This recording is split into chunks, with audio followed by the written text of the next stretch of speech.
The only question is left is who will the Dodgers face in the World Series? We know the Astros and the Yankees still battling it out. Yankees have a 3-2 series lead. Who do you think the Dodgers would rather face? I think it's 6 of one, half dozen of the other. I don't think they would drastically rather face one than the other. But I'm going to say the Astros. Number one to face the Astros means it's got to go 7 games, which is going to exhaust some of these pitchers and bullpen arms. That's number one. I think they would choose to see this thing lengthened out, to see the bullpens taxed a little bit as much as possible.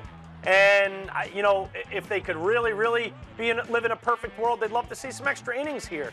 But I think when you look at the Astros, they would have a significant edge the way they did in the series against the Cubs if playing the Astros when it comes to the bullpen. Okay. And so much postseason baseball is getting key outs with your bullpen arms. And I think the Yankees match up very well with the Dodgers when it comes to bullpen arms. I think we've seen something from the Yankees that I think the starting pitching staff was underrated going into this postseason. They went toe-to-toe with what we thought was one of the best rotations in all of baseball, and that's Cleveland. They beat them. They outpitched them in both bullpen and starting scenarios. And now they're really outpitching the Houston Astros so far, limiting what was the best offense in all of baseball to a couple runs a game on average. So I think all told, the Yankees have a better pitching staff. They've pitched better than the Astros up until this point.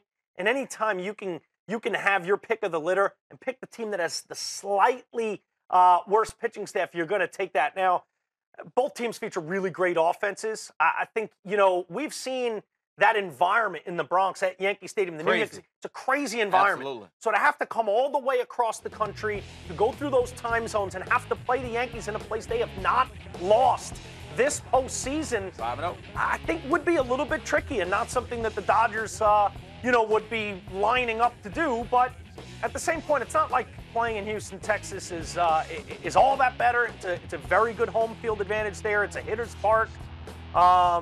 It's your pick of the litter. It doesn't really matter. Both these offenses are really good. I'm going to lean that they'd rather play the Astros because I view it as the Yankees have a more complete, effective pitching staff, both starting and bullpen-wise. I would agree with that. As good as Jose Altuve has been in the postseason, what Judge is able to do, hitting long balls, he really, to me, ignites this team and just energizes this team so much. And we've seen the last couple of games, Gary Sanchez has really come on. So the way they're able to pound the ball out the park and get some help from others like Didi Gregorius, and then the way Tanaka is pitching. I know Verlander has been fantastic, but Tanaka has been great as well. I don't know if you want to see this Yankees. 20 innings with only 2 earned runs right now. He's really been an ace and earned his money. You're right. I know Verlander's getting a lot of credit right now. And I think the Yankees playing with house money, right? Many people would expect maybe the Indians or the Astros to win the pennant in the AL. I don't think many people had a wild card team winning the AL. So if they were to go, to the World Series, there wouldn't be any pressure on the Yankees. Yeah, they're playing free and easy. And the Dodgers, no matter what, the pressure is going to be on the Dodgers to beat whether it's the Yankees or the Astros coming out of the AL.